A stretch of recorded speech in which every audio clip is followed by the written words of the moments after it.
I remarried my affair partner, then forced my son to call her daughter his real sister or get punished. He ghosted us forever. Now they beg me to come back. My son changed his last name. He went to a courthouse. Paid the fee. Signed the form. Dropped my name like a coat he didn't need anymore. He's 23 now. He carries his mother's maiden name. Baxter. Not mine. He erased me from the one thing every father assumes is permanent. His name. The name I gave him at birth. The name that was supposed to follow him into adulthood and marriage and fatherhood. He took it off. Filed it away. And replaced it with the name of the woman I destroyed. I found out from a Facebook post. Not even from him. From his mother's sister. She posted a photo of him holding the certificate. New name. New start. Caption said, "Proud of this young man for choosing who he is." 37 likes. My ex-wife's entire family in the comments. Congratulations. My mother commented a heart emoji. My mother. I sat in my truck in a parking lot and stared at that photo for 12 minutes. My son smiling. Holding a piece of paper that says I'm not yours anymore. He is mine. Biologically. Legally. In every way that used to matter. But he's made it clear that biology is the only connection left. And he doesn't want even that to be visible. My name is Alton. I'm 49. And every decision that led to that courthouse started with me choosing a woman over my son and then punishing him for not pretending to be happy about it. I cheated on my wife Lorene when my son Camden was 11. The other woman was Giselle. She worked in procurement at my company. We'd been having an affair for 7 months before Lorene found out. Text messages. The usual. Lorene went through my phone while I was in the shower. She read 4 months of conversations in 20 minutes. By the time I came out of the bathroom in a towel, she was sitting on the bed with the phone in her hand and the marriage was over. She didn't scream. She didn't throw anything. She looked at me and said, "Get out. Tonight. Don't wake Camden. Don't wake Camden." That was her priority. Not revenge. Not explanation. Protecting our son from watching his father leave in real time. She gave me that. Even in the worst moment of her life she was thinking about him. And I wasn't. I packed a bag. I left at midnight. Camden was asleep in his room with the door cracked and the hallway light on because he was 11 and still liked knowing someone was in the house. He woke up the next morning and I was gone. Lorene told him we were separating. She didn't tell him why. She protected me. Even then. She gave me the option to tell Camden the truth myself. I didn't tell him. Not for 6 months. Because telling him would have required admitting what I did. And I wasn't ready. I was too busy being in love with Giselle to deal with the wreckage I'd created. Divorce was final in 4 months. Lorene didn't fight. She took the house because Camden needed stability. I took my retirement and a guilt that I converted into resentment because that's easier to carry. 3 months after the divorce I moved in with Giselle. She had a daughter. Penny. She was 9. 2 years younger than Camden. Brown hair. Talkative. Energetic. The kind of kid who fills every silence with a question or a story or a request for attention. Camden met Giselle and Penny at a restaurant. Neutral territory. That's what the parenting book called it. I bought a parenting book about blended families. Read it in 2 nights. Highlighted sections. Thought I was prepared. Camden was polite. He said hello. He shook Giselle's hand. He looked at Penny and said, "Hi." 1 word. Then he went back to his menu. He ordered chicken tenders. He ate them in silence while I tried to generate conversation like a broken machine producing nothing. After dinner Giselle said, "That went well." I said, "He barely spoke." She said, "He's adjusting. Give him time." I gave him time. But not the right kind. I gave him the kind of time where the clock is running and I'm already building the next phase whether he's ready or not. Because I was on Giselle's timeline. Not Camden's. I married Giselle 14 months after the divorce. Camden was 13. He found out about the wedding from Penny. Not from me. Penny told him at a weekend visit. She said, "My mom and your dad are getting married. Isn't that exciting?" Camden looked at me. He said, "You're getting married." I said, "Yeah, buddy. I was going to tell you this weekend." He said, "Penny already told me." I said, "I know. I'm sorry about the timing." He said, "Are you sorry about the timing or sorry about all of it?" 13 years old. Asking me if I was sorry about all of it. And I didn't answer. Because the honest answer was no. I wasn't sorry about Giselle. I wasn't sorry about leaving. I was sorry about the mess. But not the decision. And kids know when you're not sorry. They can hear the hollow part inside the apology. The wedding was small. Courthouse. Giselle's parents. My mother. A few friends. Camden was there. He wore a button-down shirt Lorene had ironed for him. She ironed his shirt for my wedding to the woman I cheated with. That's who Lorene is. She put her son's appearance above her own pain. She sent him looking presentable to the worst day of his life because she didn't want anyone to think she wasn't taking care of him. Camden stood next to me during the ceremony. I asked him to be my best man. He said, "Okay. Not yes." Not I'd love to. Okay. The word of a child who has learned that refusing his father creates more problems than complying. The blended family. That's what the book called it. Blended. Like a smoothie. Like you just throw everyone in and hit the button and what comes out is something new and unified and pleasant. What came out was a house where one kid lived full time and another visited every other weekend. Where one kid had her bedroom decorated and permanent and filled with her things and the other kid had a guest room with a folding table desk and a drawer I cleaned out for him. Where one kid called her mother mom in the hallway and the other kid called his mother on the phone from a room that didn't feel like his. I tried. I'll say that. I tried to make Camden feel included. But trying and succeeding are different things. And my version of trying was shaped by Giselle's expectations. Not Camden's needs. Giselle wanted a family. A complete one. Not a blended one. A real one. She wanted Sunday dinners and family photos and matching Christmas pajamas and a narrative that said, we're all in this together. She wanted the appearance of wholeness. And the obstacle to that appearance was a 13-year-old boy who refused to pretend that the woman who broke up his parents' marriage was his family. It started with the sister thing. Penny was 11. Camden was 13. They'd known each other for about a year. They were civil. Not close. Camden was polite to Penny the way he was polite to everyone. He said please and thank you. He answered her questions. He didn't go out of his way to be mean. But he didn't call her his sister. Giselle noticed. She brought it up one night after Camden went to his room. She said, he never calls Penny his sister. I said, they're not technically siblings. She said, they are siblings. We're a family. He needs to accept that. I should have said, Giselle. He's 13. He lost his family. His mother is alone. His father married the affair partner. He's dealing with more than most adults handle.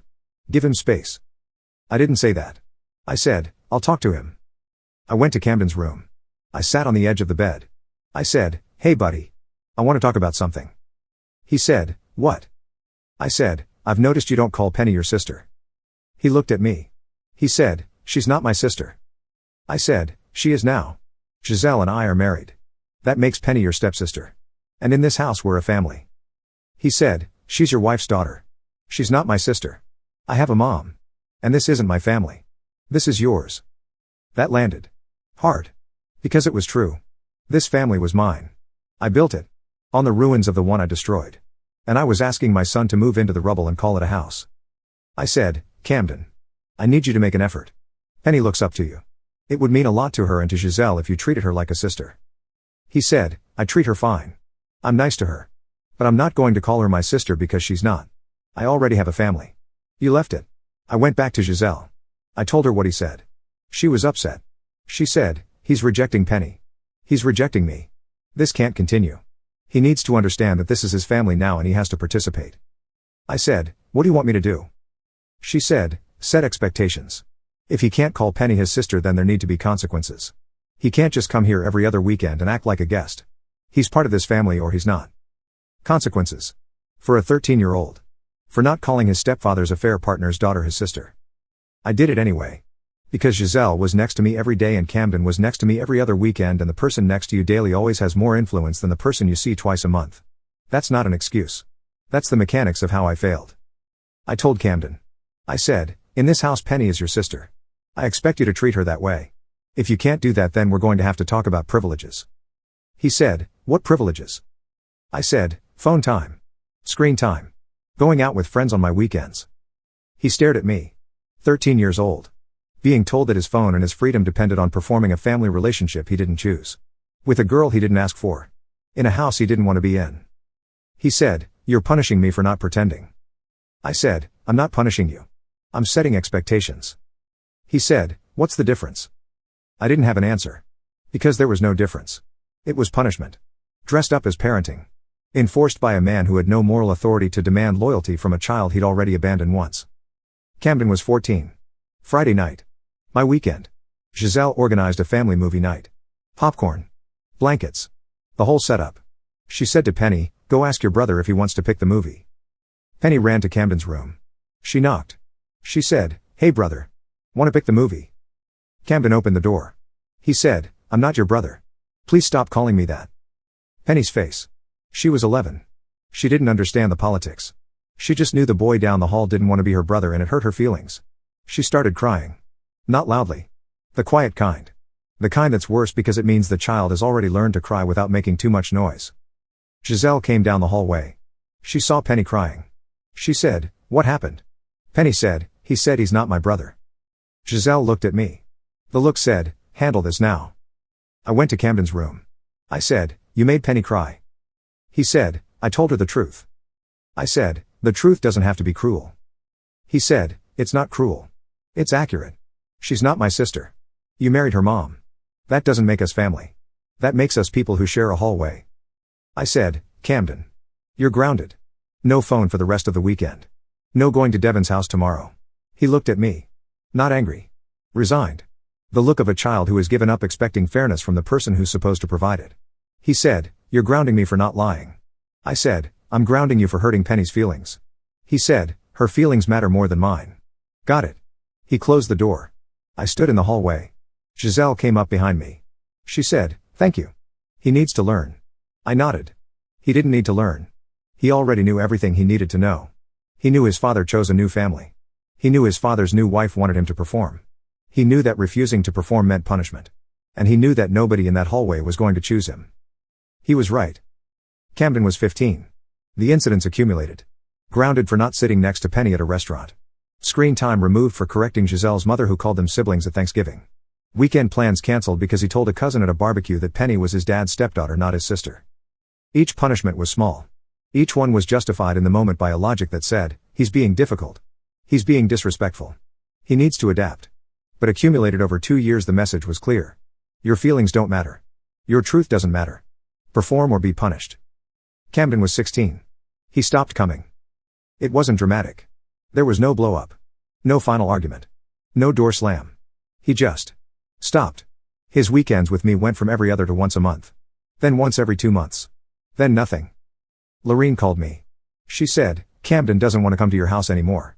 I said, he doesn't get to make that decision. He's 16. She said, actually Alton.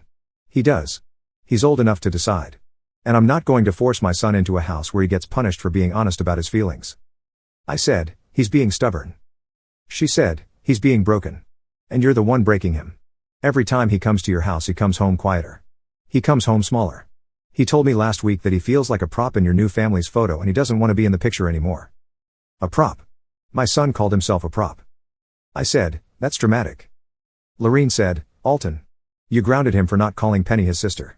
You took his phone for correcting someone at Thanksgiving. You cancelled his plans because he told a cousin the truth. You are punishing a child for not performing a lie. And you're surprised he doesn't want to come back? I said, Giselle and I are trying to build a family. Lorene said, you had a family. You burned it. And now you're trying to force your son to stand in the ashes and call it a home. She hung up. Camden was 17. I saw him at his grandmother's funeral. Lorene's mother.